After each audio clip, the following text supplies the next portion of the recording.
What happens if you hold in a sneeze? Doctors say it can cause burst blood vessels in your eyes or even damage your throat and ears. So yeah, just let it out. But I do have some more weird body facts if you want them. Like, did you know that your own dead skin cells make up the majority of the dust in your house?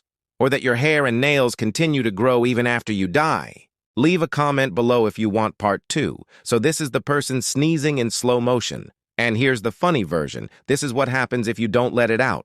You're welcome.